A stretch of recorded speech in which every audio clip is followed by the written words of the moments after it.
Holding that one.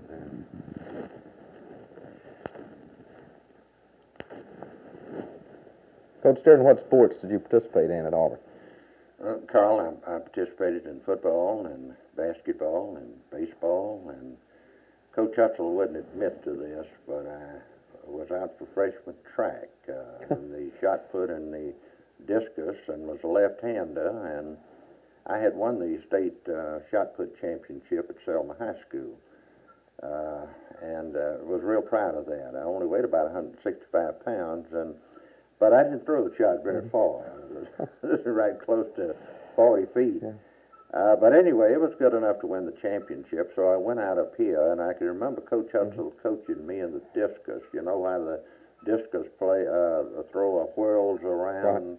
He would demonstrate right-handed and to all the other candidates who were right-handed, and then he would turn to me, and he'd say, "You just do it backwards."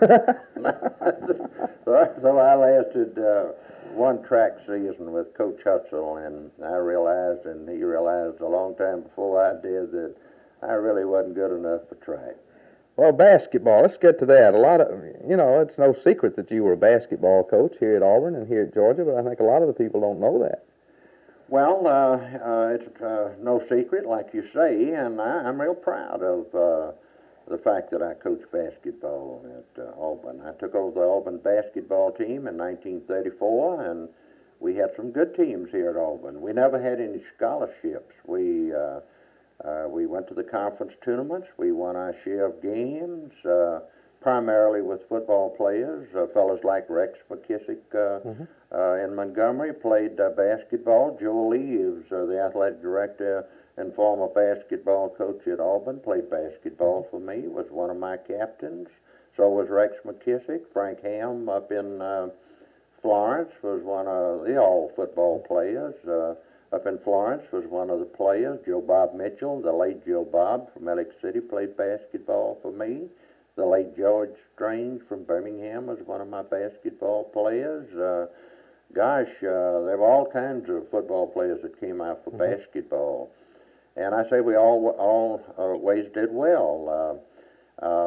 Jag Hawkins, I guess, and without a doubt, was the best basketball player that I had at Auburn. And it might just be an old man's fancy, but I still think Jag Hawkins could play basketball for Auburn or anyone else. He was about 6'3", but he had great agility, speed, and quickness, and was a battler from the word go, and made the all-conference team back in those days. I like to coach basketball, and I coached it here from 34 through the 42 season when we went to the semifinal of the conference tournament up at, I believe, Freedom Hall in Louisville, and then off to World War II and back to Seahawks and no basketball, but back to Georgia as a basketball coach. And Georgia basketball, I think one of my teams over there won 17 games one year, and that's still a tie with the new record at Georgia. And two of my Georgia teams went to Madison Square Garden to play before 17,500 and 18,500 people. So I enjoyed every minute of it. How'd you travel back then? Oh boy, we're really getting into something now. Well, we didn't have the planes that the basketball teams today, and I'm not critical of that because it's much safer. We used to U-drive it. We used to take 3 U-drive-its, and well, some fantastic stories. Load up a bunch of kids here at Auburn or at Georgia and U-drive-its and take off for, say, Baton Rouge and Tulane. And we didn't pamper ourselves in those days. We didn't go down to play Tulane one night and come back and go to Baton Rouge and play and come back. We'd go down and play LSU on Friday and Saturday night, rest Sunday, play Tulane Monday and Tuesday, and then drive back to Auburn. I remember one year we went down to play the Louisiana teams, and we ended up in Baton Rouge for the game Friday night and found out it was in New Orleans. So the schedule, I used to sit out at Christmas time. We played people like the Lynette Athletic Club, and we'd get a doughboy team out of Fort Benning to come over to Auburn, or the Russell Mill Athletic Club teams, and or maybe the Montgomery YMCA. And then at Christmas time, I'd sit down and get on the telephone and make the conference schedule. So it wasn't any advance notice. But anyway, it was a lot of fun, and by you drive it, some of the days we'd drive up to Swanee on the mountain outside of Chattanooga, University of the South, and play up there and run into snow and sleet and icy roads. But I think one of the interesting things was a game we played in Marianna, Florida. We had a boy named J.P. Streetman, who was the captain of the Auburn team. And Florida had a boy from Marianna on their team, so we decided to meet in Marianna and play in the high school gym. And it was a cold, blustery, and panhandle North Florida night. It was freezing, and they had two pot-bellied stoves at each end to heat the gymnasium. That's all the heat they had, those big ones, and right under the baskets. And they stoked them up with wood or coal or something, and both pot-bellied stoves just turned red hot, glowing red hot. Well, needless to say, there wasn't any crib shots taken that night. Everybody would shoot from the foul line. But that was intriguing. We even had a car stolen, J.P. Streetman's car. We stopped at the Heidelberg Hotel in Jackson on the way over to play LSU at Tulane. That could have been the trip we got mixed up. And woke up the next morning, we stopped there to break the trip, and one of the cars, JP's, had been stolen, and we found it some 2 hours later, and someone had put 300 or 400 miles on it during the night.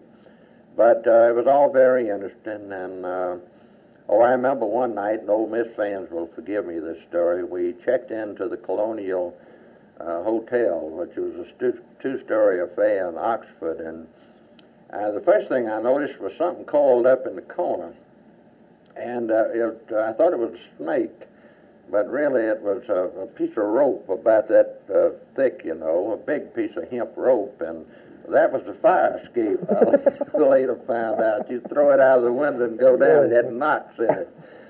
And then some of the kids came to me and said, "Look, Coach," said, "we don't have any keys to our rooms. You just walk in and walk out." And so I went to the manager and I said, "We'd like some keys to the rooms." And he said, "Coach, we don't have any keys." Said, "We do have some," but said, "all keys fit all rooms." Oh. We didn't feel very secure over there, but it worked out all right.